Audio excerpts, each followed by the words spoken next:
Zeeshan, thank you so much for taking the time for talking to us, and welcome to another episode of Guftagoo. Uh, Zeeshan, I want to begin by asking you, because Olympics are going around, and you have represented our country in 1988 Seoul Olympics. I want to ask you, how does it feel when you represent your country, whether in Olympics or in Davis Cup? See, for any sports person, the one goal and ambition is to represent their country, whether it's tennis or cricket or any other sport. I mean, we all grew up thinking that and aiming and working towards doing that for our country. I think it's one of there is no greater pleasure or, honor than actually playing for one's country. Of course, I've had the opportunity of representing India in the 1988 Olympics. In fact, I am the first Indian to ever win a singles match at the Olympics. And I think I'm also the youngest tennis player in the men's category to play the Olympics. And that's not just from India, that's worldwide. I played Olympics at the age of 18. Apart from Olympics, obviously I played the Asian Games where I won the bronze medal in 1990 and then the gold medal in 1994. And I played Davis Cup for India for over 8 years, and I was on the team that reached the finals in 1987 and then again in 1992 where we reached the semi-finals. So a lot of opportunities to play for the country, and it still is an amazing feeling, and it still gives me the goosebumps to just think about standing on the podium receiving the medal, or when we see the Indian flag and the Indian anthem being played. I think that is a feeling that it's indescribable. I mean, it is like I said, for any sports person, one of the greatest feelings in the world to stand there and for us Indians to watch the Indian flag going up. It is a feeling that not too many people or sports people in this world get to experience. So I think I would consider myself very lucky to have been at a position where I did that for our country. Wow. So, in fact, that is my next question. That you did this at a time in 1988. You were the youngest player, right? And you were also world number 2 in the juniors category, and you were in Asia you were world number 1. Yeah. So in India, when the infrastructure-wise, even interest-wise, everybody was running after cricket. How did you think about? How did you manage to get into the sport and pursue it as a career, professionally and otherwise? Well, there's a funny story because growing up, I was a cricket buff myself. In fact, I was school captain in cricket. And that was a bit of a concern for my father because I come from a family which is into tennis. My father was the National and Davis Cup coach of India for over 20 years, and he was also the National and Davis Cup coach of countries like Belgium and Malaysia. And his younger brothers are all into tennis as well. So we come from a family like, everybody's into tennis. So me taking up cricket was something that was completely out of the box, so to speak. My father was very clever about it because he didn't push me into tennis. At that point in time, I remember in 1983, he was coaching Vijay Amritraj, and he was at Wimbledon that particular year with Vijay, and he asked me to come along and watch Wimbledon. So for me, when I went to London, before Wimbledon started, there were practice sessions that Vijay was having with players like Bjorn Borg and Jimmy Connors and John McEnroe. And I would look at these guys and the kind of lifestyle that they had, the fancy cars that they would drive in, and the hundreds of people wanting their autographs and things like that. And to me, that was something that was completely new. I mean, no tennis players in India had that sort of a fan following and things like that. So Of course, I was there picking up the balls for all of these players, when they were practicing, and then of course went on to watch Wimbledon. So that to me was the defining moment and a changing trip. I would say the trip to London, which as soon as I came back from London, I said that no, this is what I want to do. I want to get into tennis. And I kept away my cricket bat, and that's how I got into tennis. What your question, with me achieving what I did at a young age and coming out of India, where the infrastructure and the opportunities to play world-class tournaments were not that many. In fact, we used to have just one tournament in a year in India where you could get your ATP points, which would mean that you had a world ranking. And I'm talking about the men's, even juniors for that matter. There was just one ITF junior tournament held in India at that time. And if we did not do well in that particular tournament, and which was held in the beginning of the year, we were struggling throughout the year. Because every tournament all over the world is based on ATP points and ATP ranking. If you don't have that, you can't even get into the qualifying rounds of tournaments anywhere in the world. And I've had to face that myself, because I've been to a lot of countries hoping to get into the draw, but landed up over there only to find that I could not even get into the qualifying rounds of that tournament. So coming out of India was not easy. The money was not big at that point in time.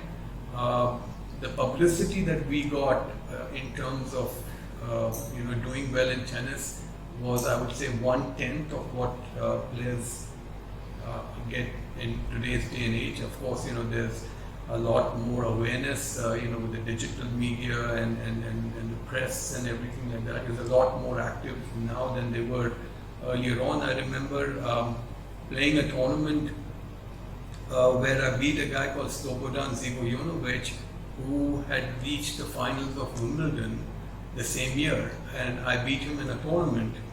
And I was very excited about it, and I called up my dad the next day and I said, well, is there anything in the newspapers in India? Because, beating somebody who reached the final of Wimbledon was a huge thing. And, he checked up, and there was just like a 2-line write-up in some corner of one of the newspapers. So that's, and as compared to today, that would be like on the breaking news. If anybody was to beat somebody who was ranked number 3 or 4 in the world. I beat Pete Sampras 2 months before he won his first US Open, and he was number 6 in the world at that point in time, and it was not reported in India at all. So the kind of coverage that we got at that point in time, and the kind of things that we had to achieve to be known in the country was 10 times harder than what it is today. But having said that, tennis is more widely played now than it was earlier on at that point in time. At that point in time, if you looked at the tennis players that came out of India, were players who came out with who had sporting backgrounds, whether it was Ramesh Krishnan, whose father was Ramanathan Krishnan, or whether it was a Leander Pace, whose father, again, Wes Pace, played Olympics for India in hockey. Mahesh Bhupati, whose father was also a tennis player. Myself, again, coming from a sports background. If you look at it now, in the last 10 to 15 years, that has changed a lot. It's also one of the reasons why I decided to move back to India. I was living in the UAE and in the US for 16 years after I stopped playing professionally, because I just didn't feel that India, the mindset of the Indian population was geared towards sports as a profession. I think and still today, to a certain extent, it's more about doctors, engineers, and things like that. But in the last 10 to 15 years, that's changed a lot. I think the younger generation, the younger parents, are very, very keen that they want to give their children the opportunity to do what they would like to do. Sports has come up in a huge way. There is a lot of publicity, there's a lot of money, there's a lot more opportunities that are available in India right now than there were even 20 years ago. So coming out of India in the 80s and 90s was definitely a struggle. But again, it was the passion, it was the fire that was burning inside all of us who came out at that point in time to do well was something that if I compare to today is lacking. There's definitely a lot more people playing tennis, but the hunger to do well and to make sacrifices and to be able to go out there and work to achieve their goals is not as much now than as it used to be earlier. We are getting a lot of good sports people coming out of the country today, but that is also because the numbers have increased a lot more. So when you have 1,000 or 10,000 people playing, you're bound to have 2 or 3 who are going to succeed. And of course, the opportunities that are available to them right now is far more than what it was 20, 25 years ago. So that has changed, and of course, the support from the family when we were growing up was one of the main reasons why we had a lot of sports people coming and doing well who had sporting backgrounds as compared to now, because there's a lot more opportunities available now. So you have people from different walks of life who are now into sports in a big way. Great. So when you started out, and if you could, maybe if you can remember something about how you trained, or because there would have been very, almost literally nothing for in terms of gyms and the designer material stuff that is available today, which was not available earlier.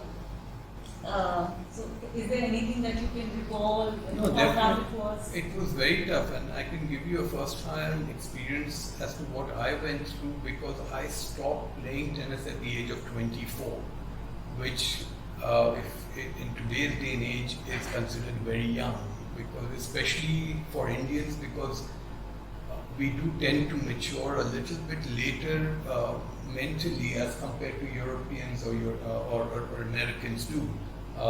We tend to start peaking in our sports field more at the age of 22, 23, 24. And that's the time when I had to stop play tennis, because I injured my back while I was working out in the gym, because there was not much available in terms of fitness trainers, because of the lack of financial support. It was very, very difficult to have a coach traveling with me and a fitness trainer traveling with me at the same time. So I had to make a choice between a coach or a fitness trainer, and I obviously thought at that point in time that the coach was, and even today is very, very important to have. So I was actually training for the main draw. I was main draw of the Australian Open, and I was working out in a gym in Florida, and obviously trying to do a lot more than what my body could handle, and I hurt my back. I tore all the soft tissues in my lower back, and that was the end of my tennis career, because it took me about a year to recover from that. And my ranking, which was about 140 in the world at that point in time, dropped to 900 in the world. And it was very, very difficult to come back after that with an injury and stuff. So today's day and age, of course, there is a lot available in terms of fitness. If you go online, in fact, I think it works both ways. It's good in a way, and it's also not good in a way, because I think sometimes too much of information also could be detrimental. But also, because sports has become such a big thing now, big business in India, that we do have access to a lot of fitness trainers, nutritionists, sports psychologists, things like these were only available to the elite few about 20-25 years ago. and now they have courses in colleges, which is sports management and nutritionist courses and sports psychologists. So there is a lot more available to the younger generation now than it was 20 years ago. So in a way, it's a lot easier, but also it's a lot tougher now because there are a lot more people playing the sport now, and so it's obviously tougher to make it to the top as well. Right. So you are now the national coach for the Indian Tennis Association, right? So could you tell me what is it like? Can we look forward to stars, tennis stars like we have Federers and yes, no, well, Federer is I personally, I think we're born in an age where we witness some of the best sports people, that history has ever had. Whether it is tennis and Federer, whether it is Formula One and you had Schumacher or Hamilton, or you had a Tiger Woods in golf or a Messi in football. So I think we're born at a time we've witnessed some of the best sports people in the world. In terms of tennis, Federer is a gift from God to us to watch a tennis player.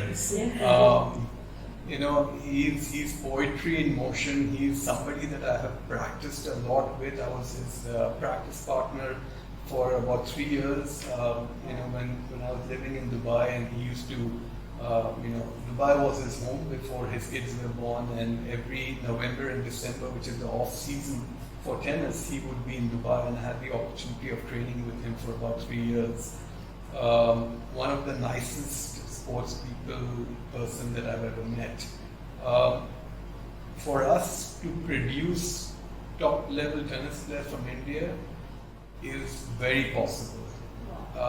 And I'll give you an example. It's got nothing to do with genes. It's got nothing to do with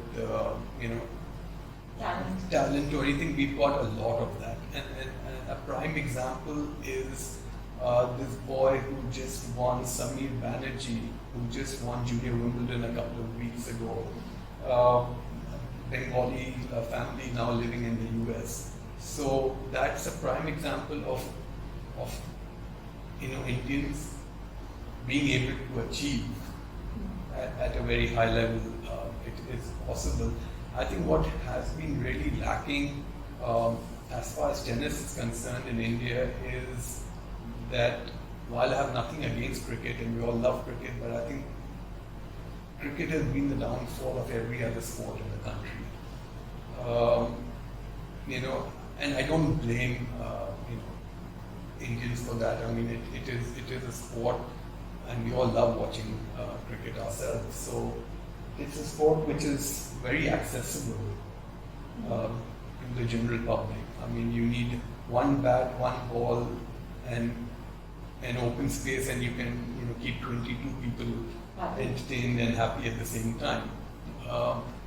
But then, having said that, I mean, to achieve what a Tendulkar or a Virat Kohli has achieved, it requires a lot of hard work and a lot of talent, and there's, like I said, immense amount of sacrifice that goes into it. Tennis in India is picking up in a very, very big way. I mean, one of the reasons I decided to move from Bangalore and come to Delhi was the All India Tennis Association now starting a program at the National Tennis Center in Delhi, which is a program supported by the Sports Ministry of India. And we plan to choose 20 boys and 20 girls from across the country and provide them with a 100% scholarship in whether it is their training, their accommodation, food, studies, and most importantly, traveling for tournaments, whether it's in India or abroad. Because that is one of the biggest factors why we are not producing as many top class players as we should. And I'm saying this not because we don't have the talent, it's because living in India makes it very difficult for people to travel abroad and play tournaments.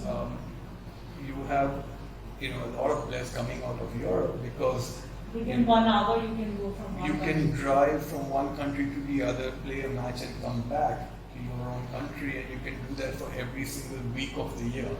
Because there are tournaments, if you're in Germany, Belgium, Holland, France, all these neighboring countries.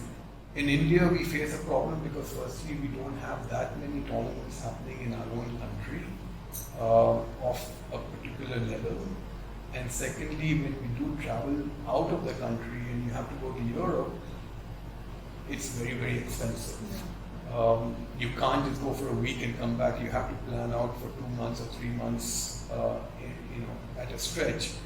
When you're playing junior events, there is no prize money in those junior events. So you're basically playing for points and spending all that money, but not being able to recover any of that back. The prize money starts only when you graduate from juniors and go into the men's or women's tournaments. And even then, it is only the big tournaments that really have a lot of money. If one happens to play Wimbledon and you lose in the first round, it's about $40,000 to $50,000 to lose in the first round. You convert that to Indian rupees, that's 35 lakhs of rupees to just lose in the first round. If you play 4 Grand Slams and not win a match, it's 1.4 crores. So that's the sort of money that that we're looking at.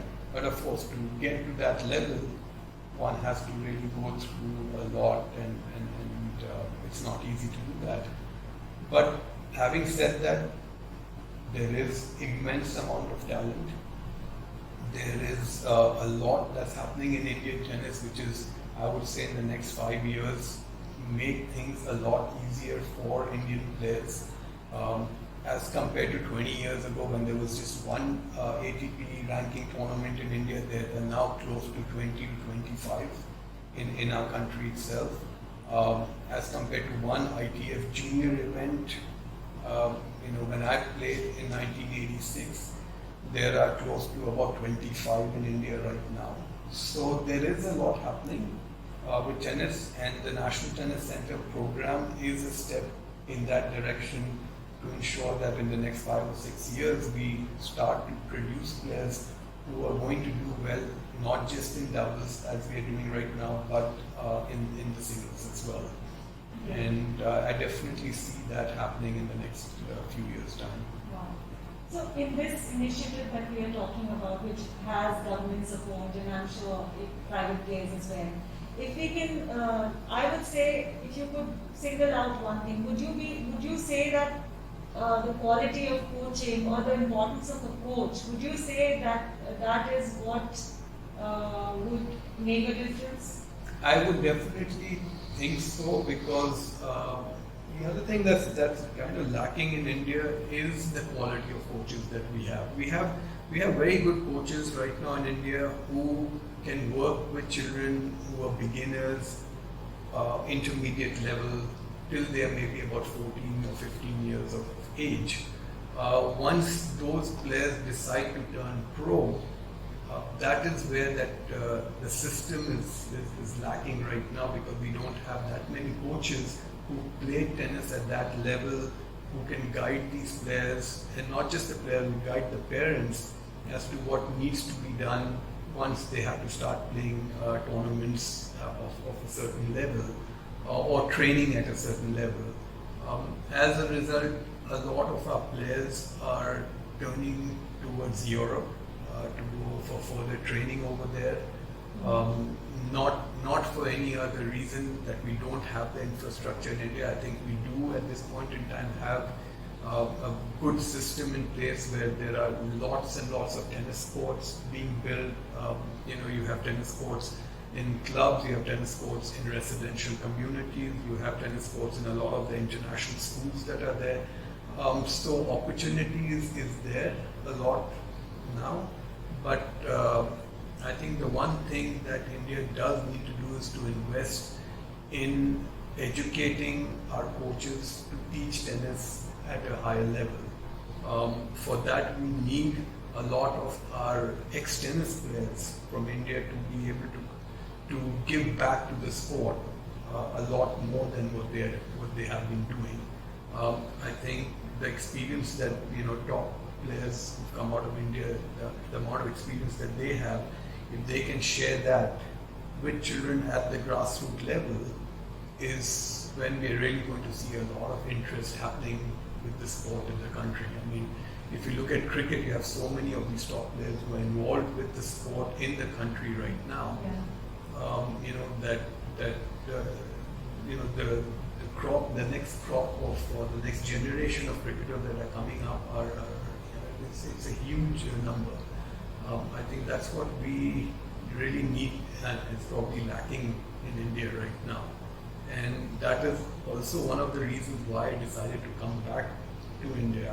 I was, like I said, for 16 years living in the UAE and the US, and had ample opportunity to have my own academy in the US as well, but decided to come back to India because I wanted to give back to the country and to the younger generation, give back to the country what the country has given me over these years.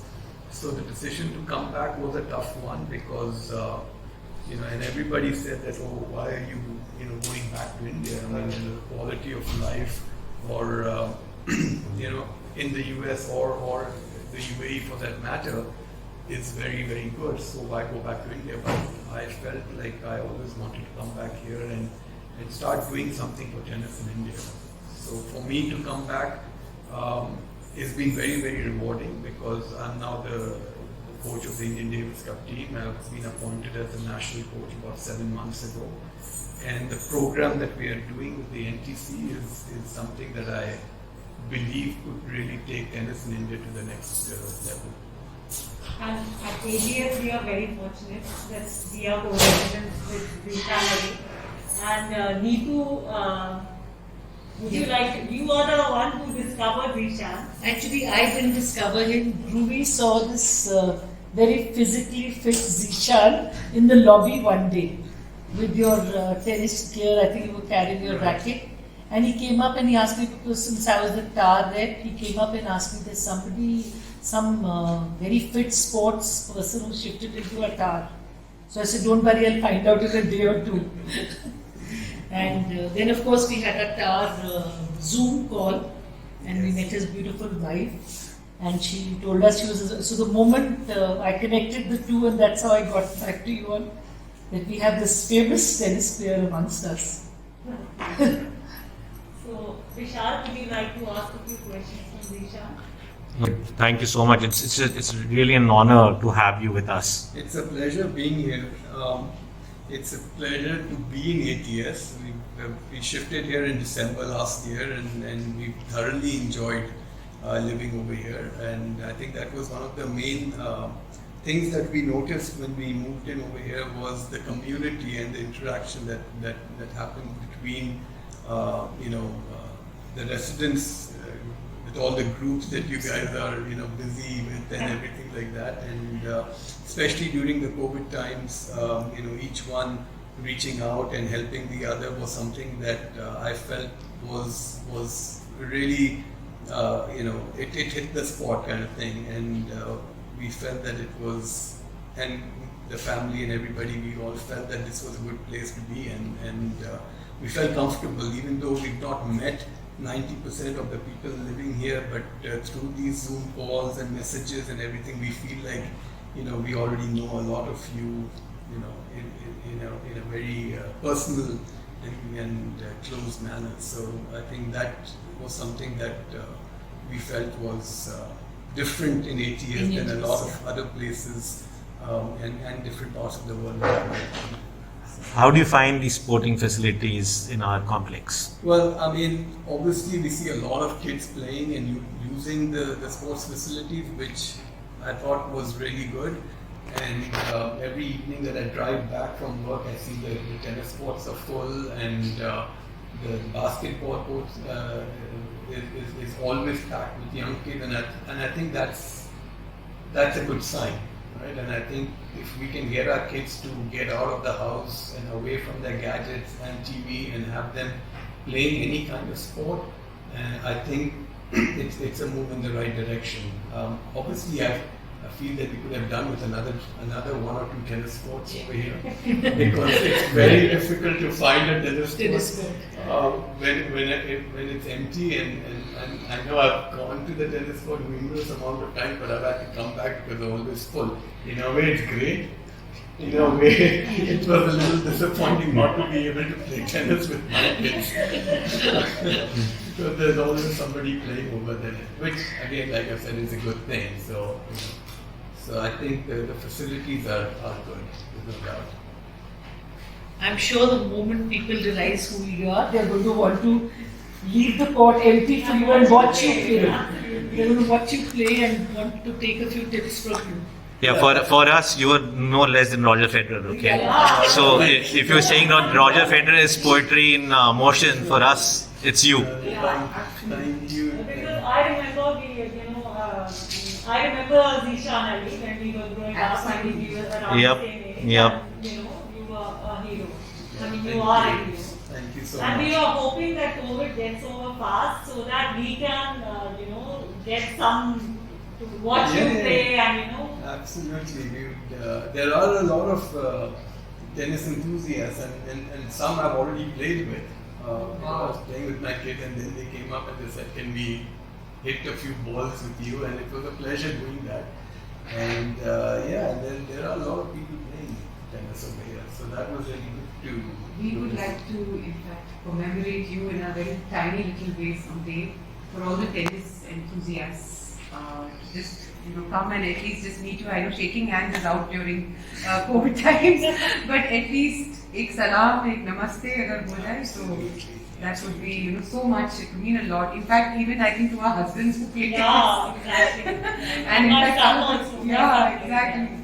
So it would be really wonderful. We are just so honored and so overwhelmed. Thank you so much. Thank you so And much. it's Thank been you so for- wonderful, thank you. just listening to you, and it's very inspiring. The Right. whole All I can say is that there is a huge amount of potential and huge amount of talent in our country with the young kids, and there is no reason why we can't produce the next Sania Mirza or the next Leander Pace or even better for that matter. And what we are really lacking is good sporting heroes from our country. And I remember Sania Mirza, the year that she came into the scene, and I was in Dubai at that time, and my academy was there. That was the first year that I had more girls registering, joining up for tennis classes than boys. Being inspired by her. Yeah. One person can make a Make a difference. difference, absolutely. And she managed to do that. And PV Sindhu is doing that for badminton in India Yeah. now. Yeah. And Sindhu and before her, and Saina Saina Nehwal. So that's what really India needs. India needs a lot of sporting heroes to change the mindset of the people over here, and there is no reason why we can't produce Absolutely. top level sports people coming out of the country. I mean, the talent is there, there's money in the sport now. There's so many more opportunities for sports people. I mean, even in terms of jobs and all of these things, in the oil sector, in the army, in the navy, air force, they are all taking sports people. And I can say that because we have a lot of players who are playing tennis who are employed by these companies. So obviously you reach a certain level, and then and even for juniors for that matter, if you don't want to turn pro, there are colleges in the US and all of this who offer full scholarship or 50% scholarship based on your sporting abilities. So, and tennis from India to get a scholarship to a college in the US is one of the few sports where we can get a scholarship. I mean, we can't compete with these guys in basketball. I mean, it's 7 feet tall. 7 feet tall. Physically, we are just not able to do that. Golf in India is again a very, very popular sport, but again there are no scholarships to golf in colleges in the US. Swimming, we're coming up now, but again it's going to take us a few more Very years long to time. be able to reach a level where we can get scholarships and things like that. I mean, so and scholarship for girls is definitely a lot easier to get than it is for boys in the US. So tennis is one of the sports where just this month itself, 3 players from my academy in Bangalore have gotten to colleges in the US, University of San Diego, 2 of them with 100% scholarship for tennis, and that's a lot of money. It's a 1.4 crores rupees worth of scholarship, because that's what it costs these days to send your kid, for 4 years. So we have a lot of parents who come down and they make it very clear, whether they want their child to go pro or they want to go towards, getting scholarship in the US and all of these things. So the opportunities are there. There's a lot of opportunities. It's a question of the mindset and wanting to make those sacrifices. And if you're willing to do that, then There's no end to there's achieve. no end to it. Absolutely. Great. Thank you Fantastic. so much. Yeah. You've taken so much of your time. Yeah. Straight from D&D right here. Yeah, that was very nice. It was a pleasure. And I must especially thank Tanvi